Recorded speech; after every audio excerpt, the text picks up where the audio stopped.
Hello, everyone, and welcome to our podcast. This is JB. And I'm Chandler, and this is the Unbiased Hard Take.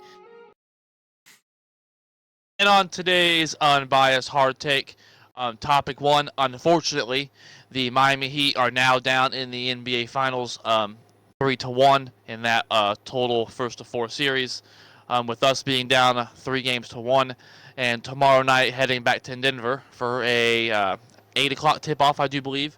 Let me double-check that so I don't tell the viewers. Tip-off is 8:30 p.m. Eastern Standard Time tomorrow in Denver. Are you still holding to your prediction that Miami will win the finals, or are you wanting to backtrack on that with us being down 3-1?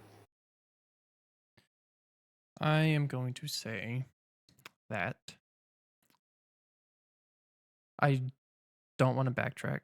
I still believe that the Heat are capable enough to win the playoffs or to win the finals in Very much Game so. 7. In Game 7, we just got to how to stop that duo.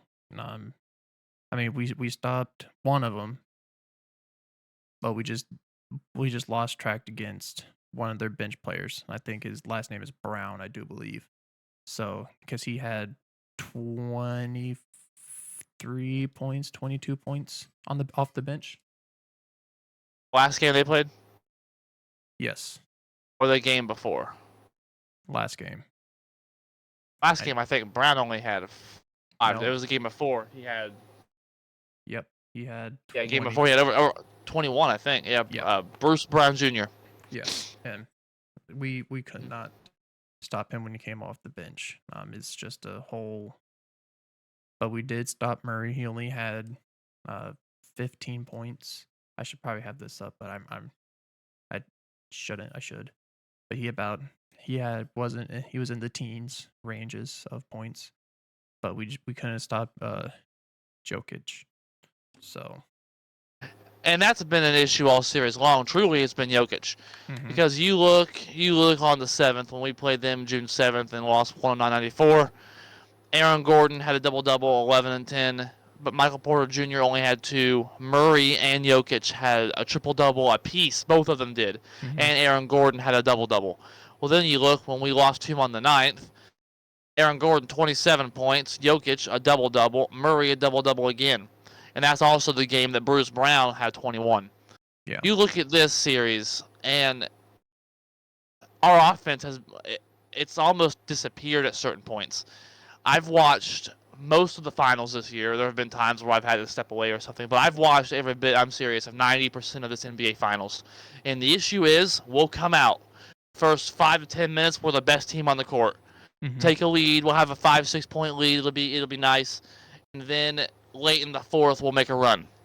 Well, the issue is that third quarter. You look at both those games, the third quarter by itself. Third quarter. First quarter, right, the first quarter on the game, excuse me, that was game 4. We were tied at 24 apiece. We actually only were outscored by them by 1 point in the fourth quarter. And you look at game 5. We split in the fourth quarter, and again, we actually had a 1 point lead entering the second quarter. But the third quarter, we were outscored by 8 in game 5. And in game 4, we were outscored by 9. It don't matter if you make a run in the fourth quarter if you're down by a 13 or 14 going into it. Now you got to dig yourself out of a hole. Right. And they're a less talented team on paper anyway. You look on paper. Talent only, on paper. Denver's the better team. So you add the fact of you have the better team, quote unquote, with the fact they have a 13-point lead going into the fourth quarter. That you can't win that way. No. It just can't happen. But I am not backtracking. You were right last time when you said Heat in 7. This man across from me called it when he said that, and I don't see it going to be any different. The Miami Heat seem cool, calm, and collective. We have shocked people all playoff long. It ain't going to be no different this time. Exactly. Am I worried? Yes. Will I be surprised if Denver wins? No, I'm not an idiot. I do recognize the greatness of Jokic, how good Murray is, how good Aaron Gordon is, how good Denver is as a team. Mhm. So I'm not going to sit here and say Miami's going to win 100%. But yeah, I agree. Miami still has a very good chance. And I'm not backtracking. I said Heat in 6. Now I'm going to have to go with Heat in 7. I think this season is something special. We have shocked people all playoff long. Let's do it one more time. Let's do how the Cavaliers when they beat the Golden State Warriors when they're down 3-1. People are joking. Oh, it's impossible to come back from a 3-1. Well, it's been done before. Yep, I said Cavaliers and Warriors. Cavaliers won that series when they were down 3-1. So And you think about it this way. We talked about this yesterday at the zoo a little bit. So, yeah, obviously every game's a must-win game. That'd be stupid to have to comment on that. But win the next game. They're going to come out with some desperosity and come out and I think they're going to win that tomorrow night. Mm-hmm. And then you look, and then now you have to send it back to Miami. Home court advantage, crowds going to be into it. We'll win that game, and then you just have to go back on one more in Denver. And that's going to be the issue, But but we've done it all starts. It all starts with tomorrow night. That's going to be the hardest game to get. Yeah, that last Easily. game is going to be a game changer. Right, because we did not. You look at Max Strus, and you look, especially Max Strus. Yeah, Games Max Strus. I'm gonna say it right now. This offseason, he's gonna be off the team. Think so? Mm-hmm. 100%. I. What has he done in this finals and playoff run? What has he done? Oh no, he hasn't done anything. Exactly, he hasn't done anything. He hasn't showed nothing. Not in the finals. Now, Max 3 points, and then turns back around with another 0 points. The dude has 3 points in the last 2 games. Yeah, that's not good enough. Gabe Vincent on the 9th, Gabe Vincent scored 2 points, and when we lost again on the 7th in Miami, he had for Gabe Vincent 7 points. That's not good enough. Caleb Martin 10 points, and then turns back around and gets 11 points. We're not getting the support from our role players we have been getting the past series against Boston, New York, and Milwaukee. Mm-hmm. They're just not making the shots. Exactly, and plus they're also in foul trouble. So was Jokic the other night. Yeah, but he was in a lot of foul trouble, and they seem to pull it out. Yeah, our shots aren't falling. Our role players need to start stepping up, but I don't think Max Strus does not know how to step up at this point because this is not his first rodeo. So, well, no, and some players thrive in big game situations. Jimmy Butler, Michael. Obviously, I'm not comparing Michael Jordan, Jimmy Butler, but players who perform well under pressure. Jimmy Butler, Michael Jordan, Kobe Bryant. You got players like that, and then you guys who fold. James Harden. Not everyone's a big time game player. Jason Tatum. But Jason Tatum, he's more of a LeBron James type. They tell you why. Yeah, when it comes down to the last 4, 5, 6 minutes, he probably ain't going to be there. Nope. He ain't going to get it done for you. He's going to choke.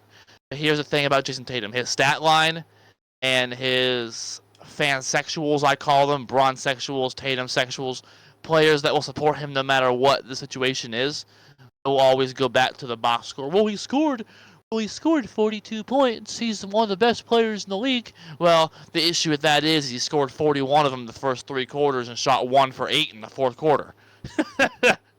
Right. That's the problem. When the fourth quarter comes in a big game, it's over. And let's not forget his shot percentage. No kidding. God. And Jaylen Brown, no better at certain instances. Yeah. I mean, that game 7, he looked like a middle schooler dribbling the ball. That's right.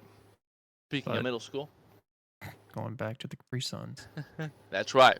But no, it's like you can't do that under pressure. And at that point, the Celtics were under pressure. But I hope that Denver will get over their head that they're just gonna when it's like it's only one more game, and they're just gonna lose track, and hopefully we'll win today's game and hopefully Max Drews will Tomorrow. come out and start making threes instead of going 1 for 8, 1 for 10, and only having 2 points or 3 points. And Tomorrow's game. yeah, tomorrow's game. Because you look, man, game 3 and 4, we just our role players didn't come out. No. Caleb Martin, who's been a lot of people, Stephen A. Smith, a lot of actually these big time sports analysts actually thought Caleb Martin should have been the Eastern Conference Finals MVP. And you could make an argument for that. You could have, and he's just not hitting the shots he was. Max Strus, Gabe Vincent, they're just not stepping up like they had, and that's the issue. I think it's just the finals, and some of them has been their first time being in the finals, and I don't know. It's like everybody just excuse me came up and has not showed up lately. Like Gabe Vincent, for example, they showed up in the Boston. It's like if we all play like we have been playing, it's the Boston, Milwaukee, the Knicks. If everyone Do you think shows up, and yeah, I think a lot of that issue is, yes, the Miami Heat have proven one thing. Culture and coaching and work ethic matter. I've said it before on the show, matter more than putting a super team together with a bunch of talent. mm-hmm. Talent has to be able to mesh. It has to be able to run the system that you're hopefully you have a good coach to be able to put that system into place. And that players just don't win it for you. It's not just the players. Heat culture matters more than anything else. Your culture, your hard work. But the issue with some of that is you do need some talent, and sometimes you just are outmatched. Mm-hmm. With Miami, again, most of our players are cast-offs. Guys nobody wanted. Caleb Martin, cut by the Hornets. Max Strus, Duncan Robinson, Haywood Highsmith, Omar Yuxturfin. Well, Omar, we drafted him. Right, but these are just guys that really just kind of castaways. Kevin Love at this point in his career, you know what I mean? He scored 12 last game. Right, So. and 6. You know what I mean? It's just guys that no one really wanted. With that, maybe the stage is too big for them. I think maybe the stage is just too big for them. We'll get into that on our last topic of the day. But you look at a lot of these players, they haven't played in the finals before. Mm-hmm. You look, and Max Strus wasn't with us in the 2020 finals in the bubble. Nope. Caleb Martin wasn't with us the last time we were in the finals in the bubble. Nope. Kevin Love, obviously, is the NBA champion himself. So just, you look at those, Strus and Vincent also, of course, Gabe Vincent wasn't with us either. But those guys weren't with us, and I think maybe the stage might just be a little too big for them. Because they're castaways no one wanted. Now they find themselves in the finals, and they could be looking up going, holy shit, man. This is, you know? Mm-hmm. Just food for thought. Yeah. It's too big of a light for him to outshine it. Right. And Jimmy's just not that offensive presence. Again, I'll talk more about this in the last topic. We need a scorer. I said this yesterday at the zoo. We sort of disagree with this, I think, a little bit. But we need someone who can put the damn ball in the basket on offense. Jimmy can't do it consistently. Bam's more of a rebounding defender. We need an offensive player. Mm-hmm. But that's the time we have for that topic. Again, we'll talk more Miami Heat and NBA Finals later on in the podcast.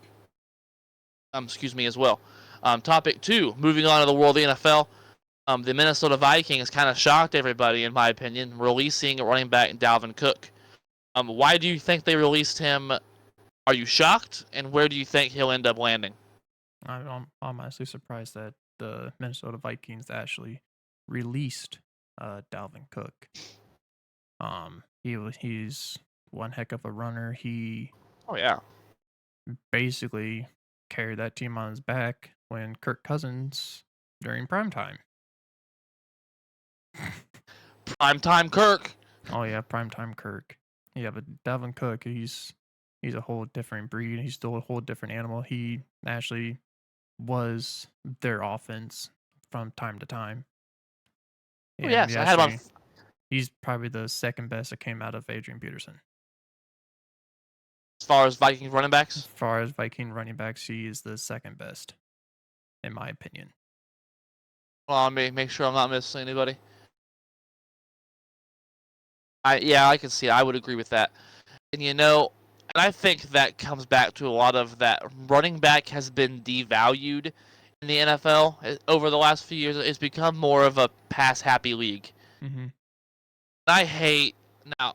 Actually, of course, I talk all this crap about big time sports media. And I hate them, and they are biased. They are. However, there are a few people I do enjoy listening to, even though I do believe some of their takes are biased. Colin Cowherd is one of them. And he's one of them that seems to think, if you watch his program, I don't know if you do. Mm-hmm. Time to time. So, right, he firmly believes that if you don't have an elite quarterback, you don't have a good team. I don't firmly believe that. You need balance, you need defense. Quarterbacks don't win you Super Bowls, teams do. Mm-hmm.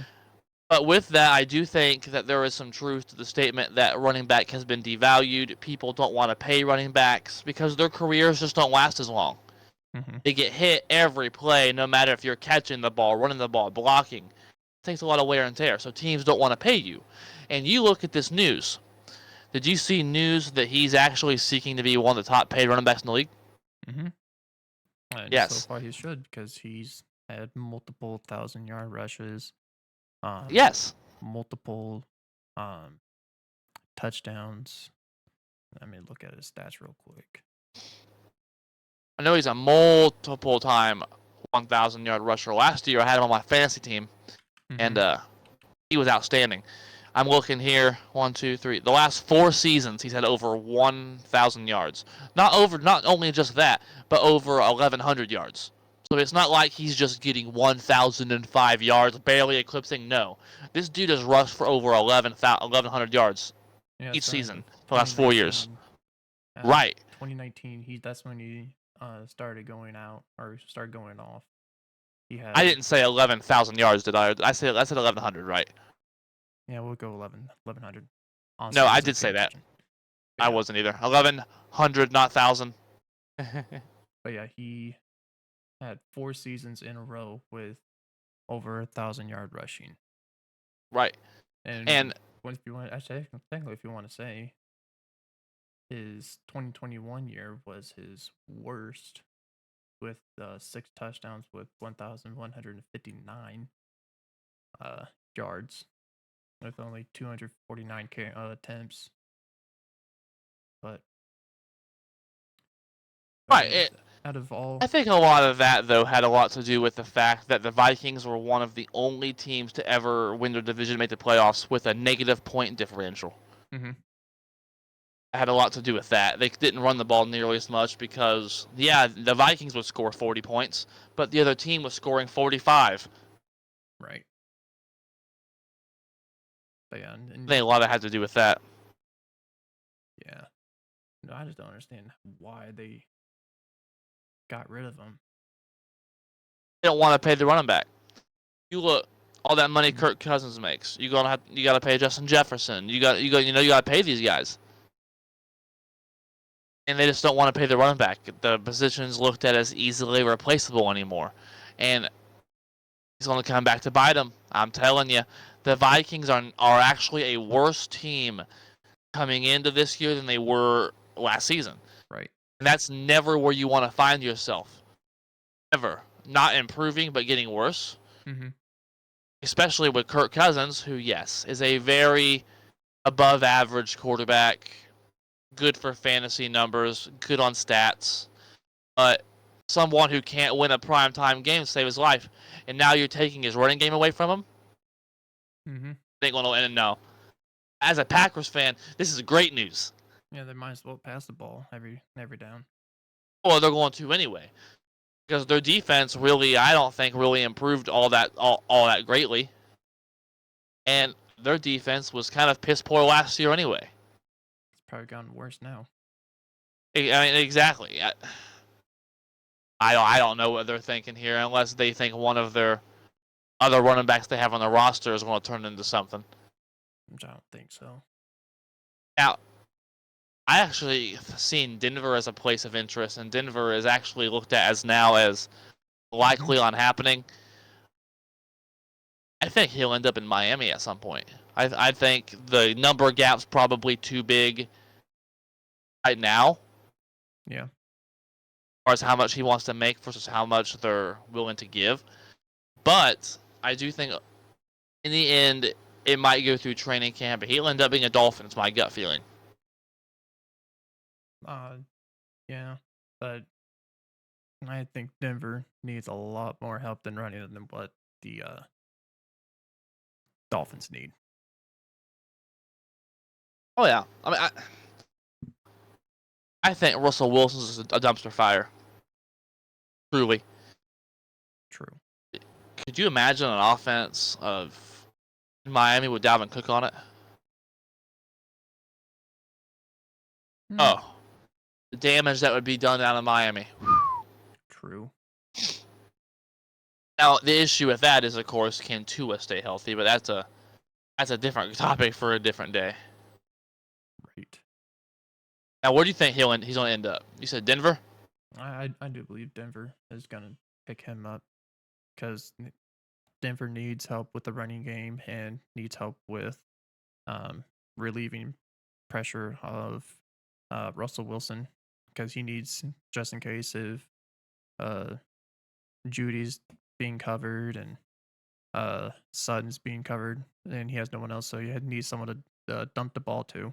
And Dalvin Cook is probably one of the best running backs to do that. So, with that being said, Dalvin Cook would be a Denver for the sake of Russell Wilson in his career.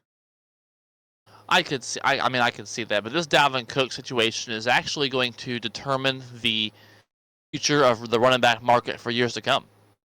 It is, because there's an argument to be made that Dalvin Cook is actually more valuable than Saquon Barkley. Now, I don't think he's better than Saquon Barkley, but he's damn near been more reliable and healthier over his career. That's for dang sure. Like we said, the last four. He's young. He's only 27. Who? Dalvin Cook. He's only 27 years old. Right, but Saquon Barkley's only 26. Yeah. I'm saying so two young running backs, healthy. Saquon has had how many injuries? I mean, and that's exactly. He had a few, but Dalvin Cook, that's the point. At least he came back and had over 100 yards a game and stuff like that. That's the point. Last 4 years, Cook's had over 1,000 yards. Other than last year, the 2022 season, the last 2 seasons before that, Saquon Barkley had less than 700 yards total and less than 3 touchdowns because of his injury history. Exactly. So do we really want to assume he's going to be healthy?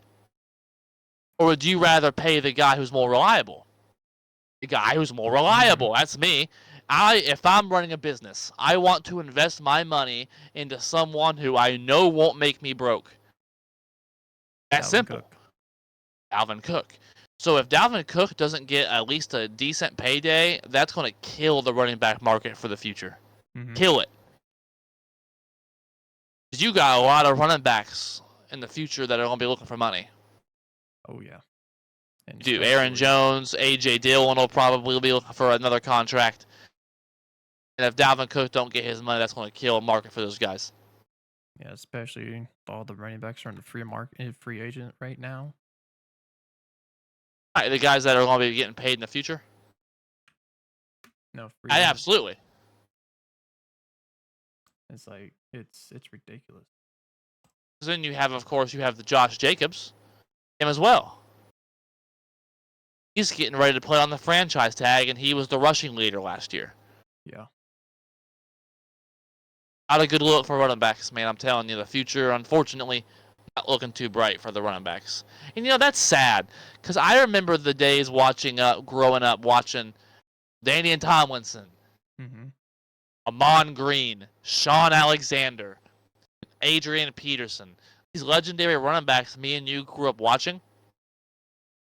Are My getting biggest different. fear is because they're not getting paid like these receivers, quarterbacks, these tight ends, all these other positions are. Right. Unfortunately, it's sad.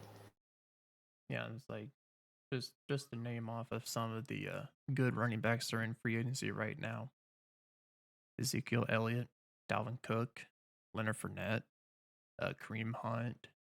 I think Mark Ingram's washed, in my opinion. That's that age.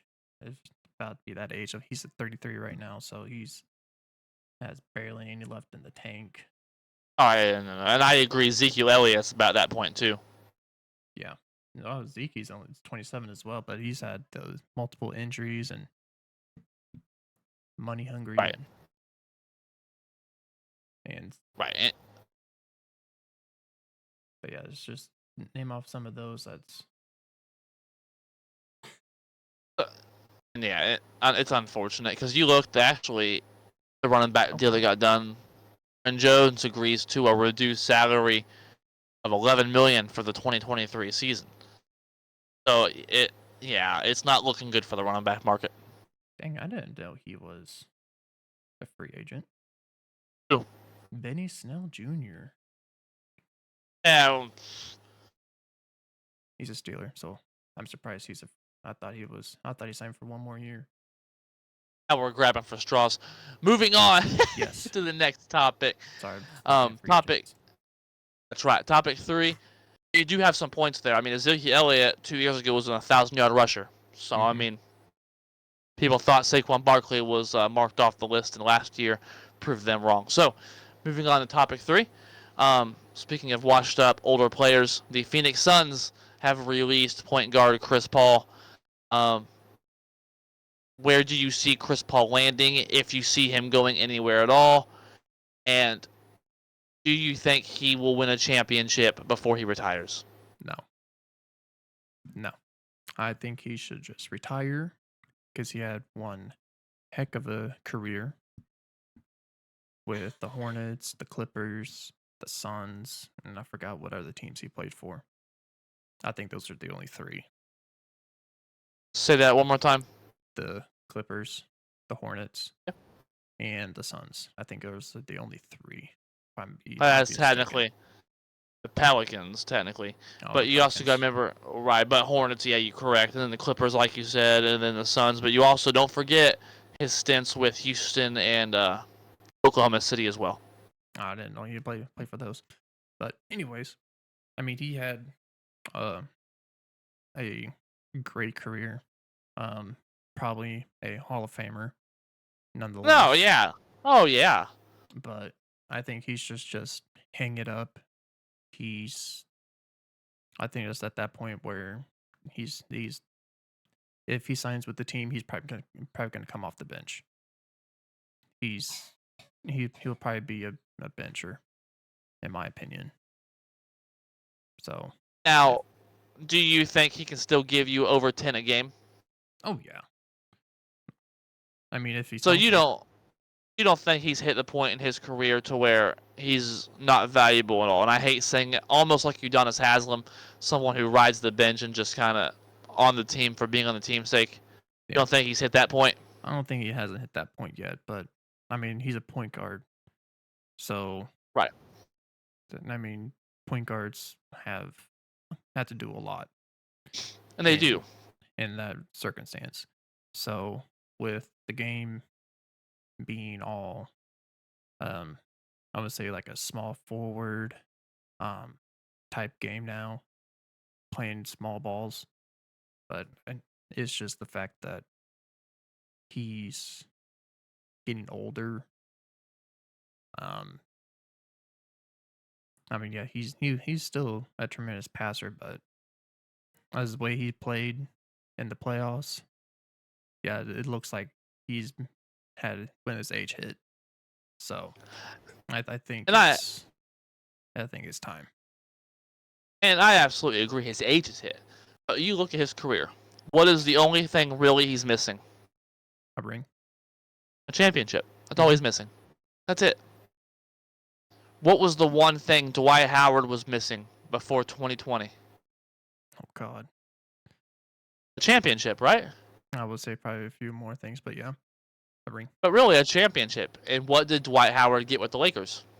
a ring. The COVID during the bubble season, right? Mm-hmm. Dwight Howard, a Hall of Famer, NBA champion. Chris Paul, going to be a Hall of Famer. He's going to end up in Los Angeles and play for the Lakers because that truly is his best opportunity left. Really, his best opportunity was when Phoenix lost to Milwaukee. That was really his best chance. Mm-hmm. But now that we've come and gone that, and they blew it, unfortunately, his Because best Kevin Durant was chance on that team.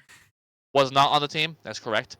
Yeah. And all they had was Devin Booker and DeAndre Ayton, who could never get along with Monty Williams for some reason. But anyway, But yeah, I he's think going to end up in gonna Los be- Angeles because Los Angeles, as surprised as I was and how fluky I think it might have been. I don't want to say fluky because it happened and you got to play the games, and simulations don't win basketball games. But the Lakers made it to the Western Conference Finals, Mm-hmm. so it's not like the Lakers were far off. Chris Paul last year, and yes, he's not what he used to be. But, I mean, Chris Paul, man, last year still averaged 13.9 points a game, 8.9 assist point game, 1.5 steals a game on 32 minutes a game. So, I mean, it's not like he's out there just sucking straight asshole. Mm-hmm. I think he could go to the Los Angeles Lakers and really make a difference. Score 10 to 15 points a game, come off the bench, maybe even be a starter. Play with one of your best friends, LeBron James, which they've always wanted to play together, and they've both spoke on playing together in the past. Yeah. LeBron's hit the age of his career as well, to where he's not going to want to play with young guys. LeBron's old. He's getting old. He wants to win right now. Mm-hmm. So you add Anthony Davis to Chris Paul. I mean, that's a decent chance. You got at least a fighting, punching chance to get a ring. Yeah. I'm saying he might go to Lakers. I think that's easily the best chance. Yeah, because I can't think of any other team that that either one needs him or two because of his age. As like I've seen the Clippers. The Clippers, and his age is a big thing. The dude's 38. Let me double check that for my knowledge sakes. I am once again correct. He was 38 years old. He's 38 years old currently. Yeah. So you're right. He's not young. Now, the Clippers are listed as a team that were interested in him. Oh God, going back to Now, the Clippers. Exactly. And, here's my opinion. The definition of insanity is to do the same thing over and over again and expect a different result. You've already tried the Clippers once, bro. It didn't work. Lob City failed. Mm-hmm. Sorry. It just didn't work. And really, how close are the Clippers from winning a championship? I think they're far away. Oh yeah. You got Paul George, whose best days were left in Indiana with the Pacers, and then you have Kawhi Leonard, who just doesn't seem to really have that fight and care anymore. And the Clippers just... Kawhi Leonard's the NBA's definition of load management. The dude started it. He's like the creator of it. Mm-hmm. True. So really, the Lakers, it's the best shot. Yeah, I do believe so. But yeah, Lakers. Now,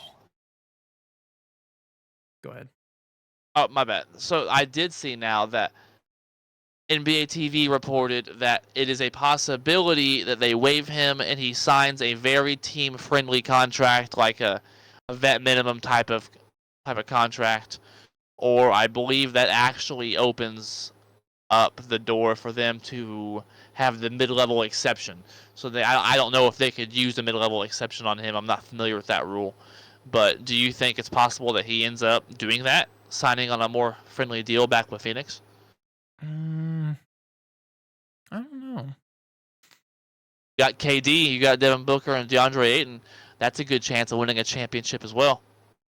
Yeah, but I don't believe DeAndre Ayton's gonna be a Phoenix Suns any longer. After that big extension he signed, you don't think so? No, I think they're gonna trade him off. So I think the Maybe. head coach is tired of him. Like you said earlier, that they've been bumping heads for quite a while now. And they did, and now the issue with that is They fired Monty Williams. Oh yeah, I forgot they did fire him. Yes. God, I haven't been facing on the news of the NBA. I've just been Now, trying to face the now, finals. well, and as should be, truly, you should focus more on the teams that are actually playing Mm-hmm. rather than True. the teams that got eliminated.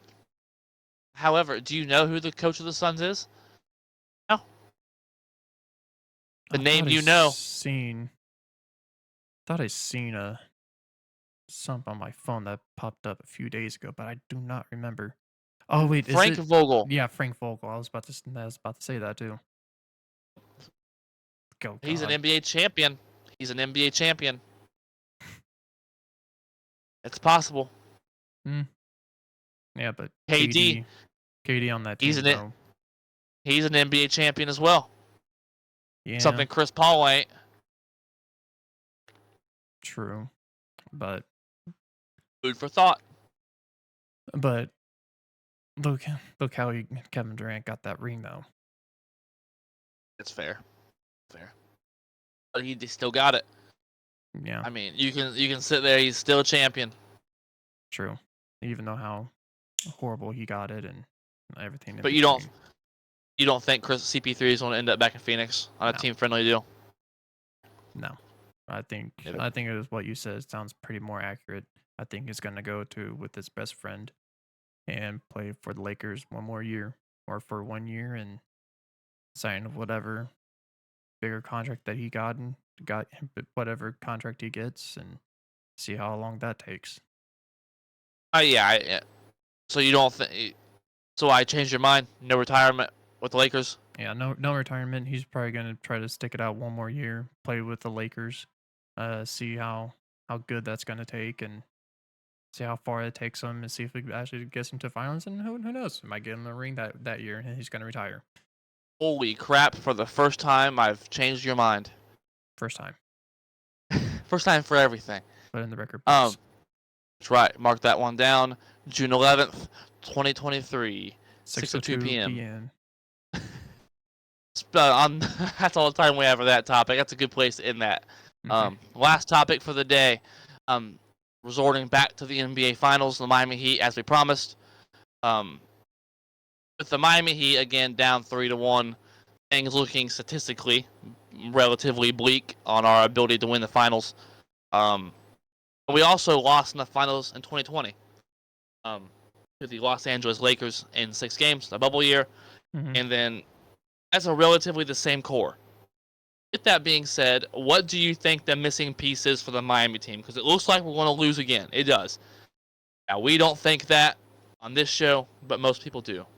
What do you think the missing piece is for us to finally actually be able to hold up the Larry O'Brien trophy instead of finishing second place? We need someone to score. We need someone that could actually step up.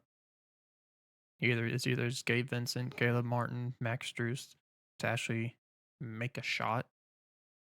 Because they've both been in the starting lineup past this whole tired finals. So they need to get that ball in the bucket. Because that's what's hurting us. Our 3-point has went down a lot. All because of them too. Shooting 1 for 6 for Max Strus and 1 for 8 for Caleb Martin.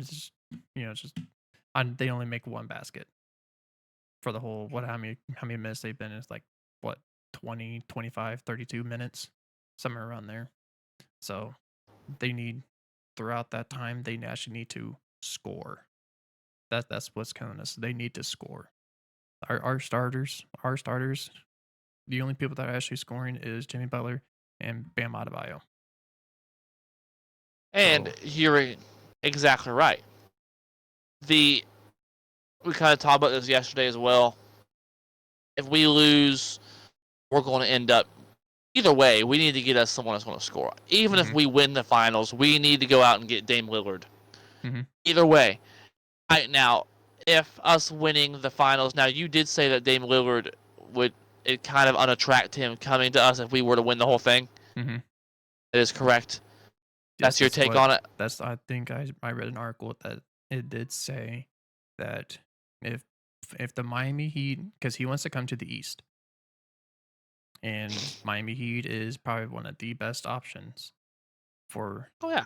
us, actually Oh for yeah. him.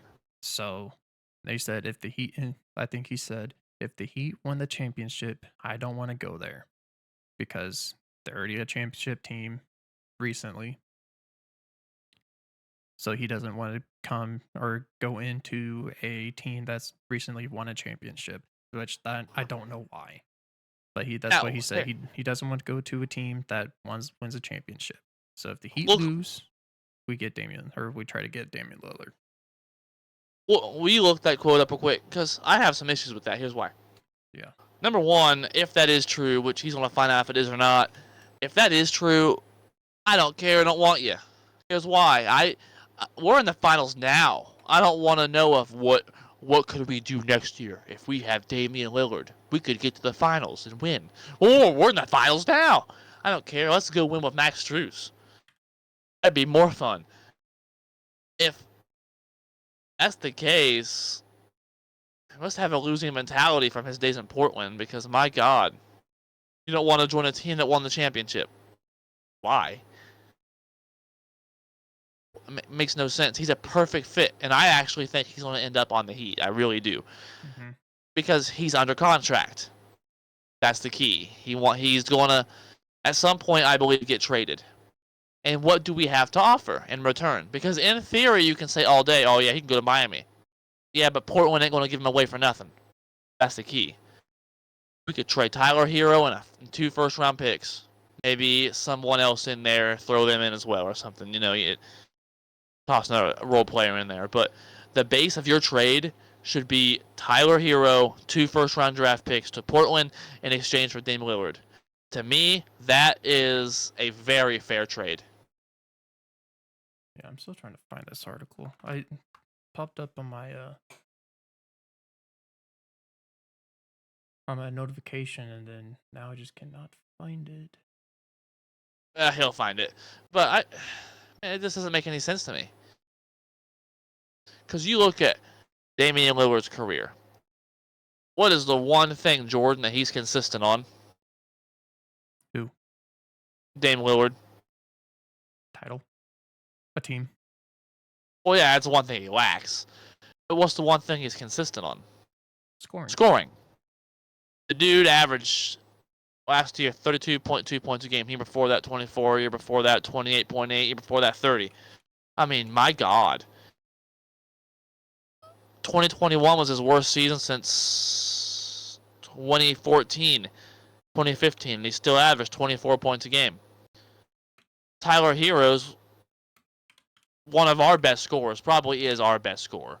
I don't think we can argue that, but of course, we've made it to the finals without him, so we don't need him. And he averaged, his career high is 20.7. So if we were to trade Tyler Hero, 2 first-round picks for Dame Lillard, I don't think any other team in the NBA could match and offer that valuable. In my opinion.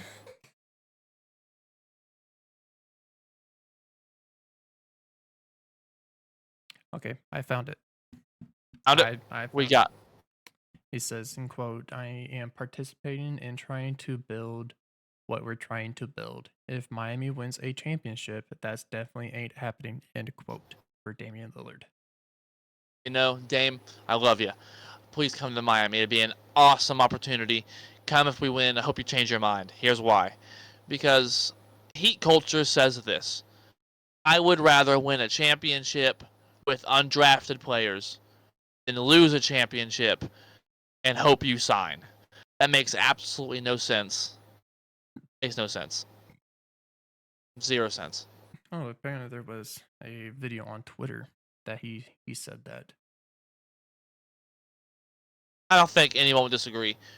Would you rather win the championship this year or lose it and get Dame Lillard? I mean, winning it now. Duh, because, one, we're in it.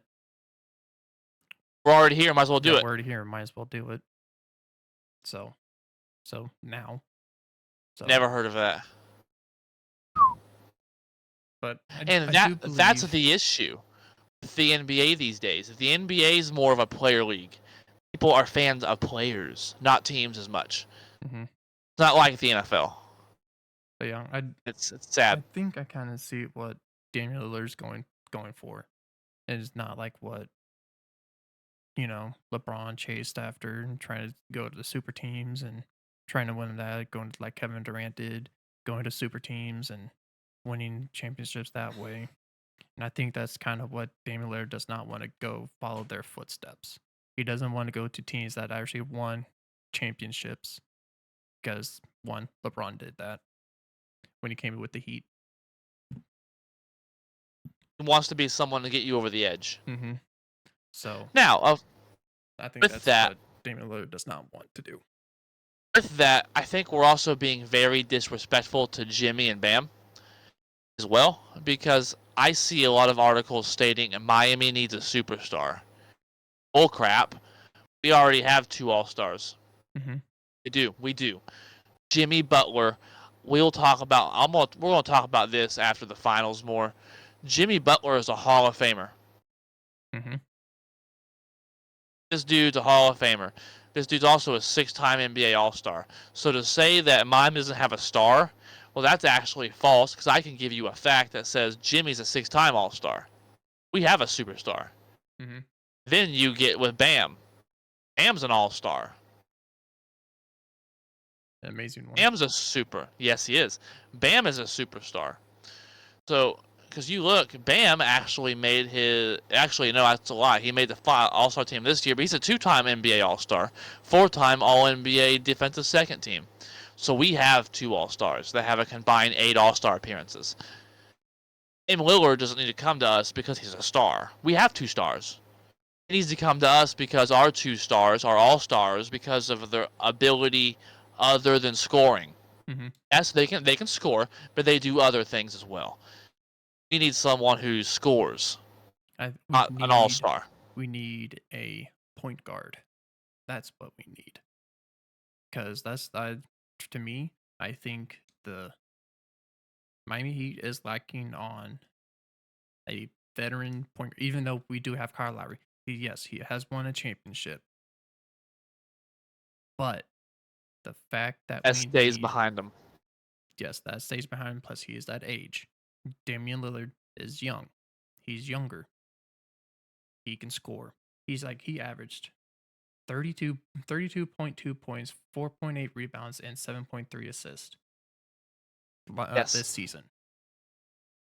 So with that coming to Miami, regardless if we win or lose, if he comes to Miami, because one, Damian Lillard is good friends with Bam Adebayo. That's the main reason why Damian Lillard wants to come to Miami, is because of Bam Adebayo. And yes, probably Jimmy Butler is also probably good friends with Damian Lillard. But Damian Lillard and Bam Adebayo has a great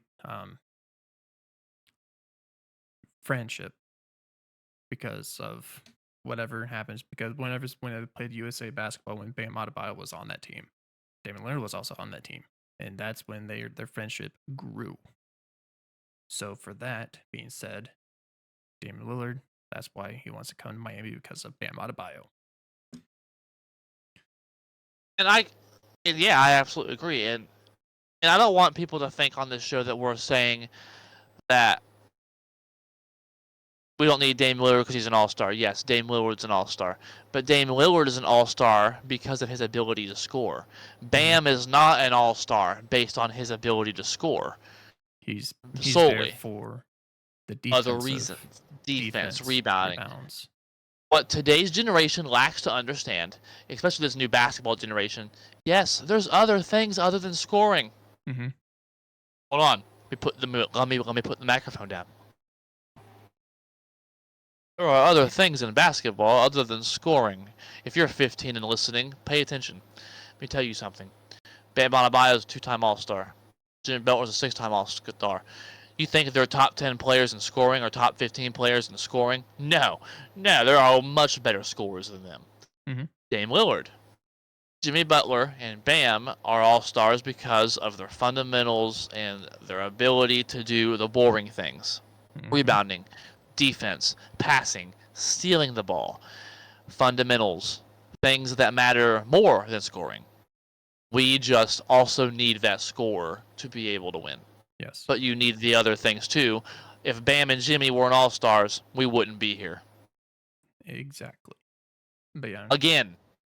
Bam and Jimmy are here again. The finals. At you. Right.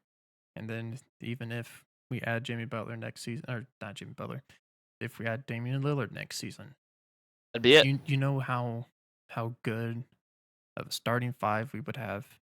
Oh, that'd be it, dude.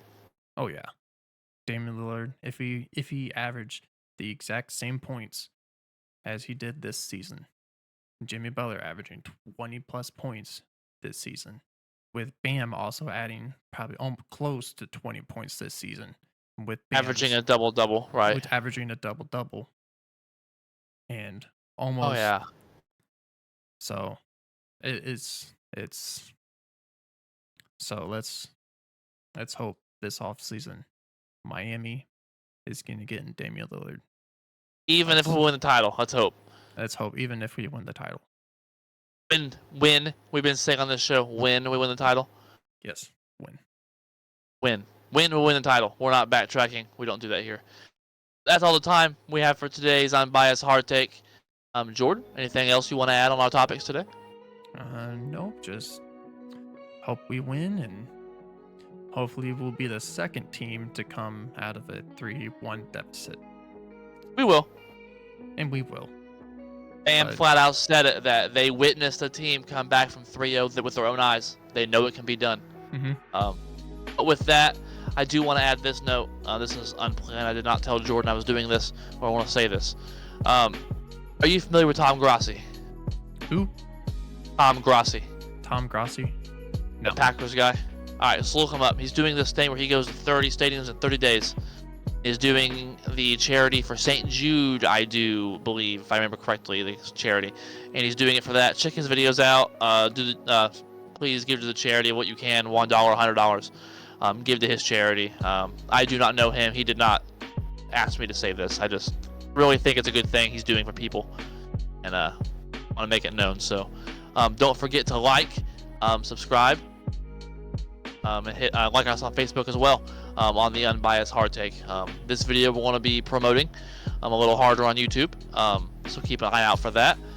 And that's all I have. Jordan, anything before we cut out? Nope.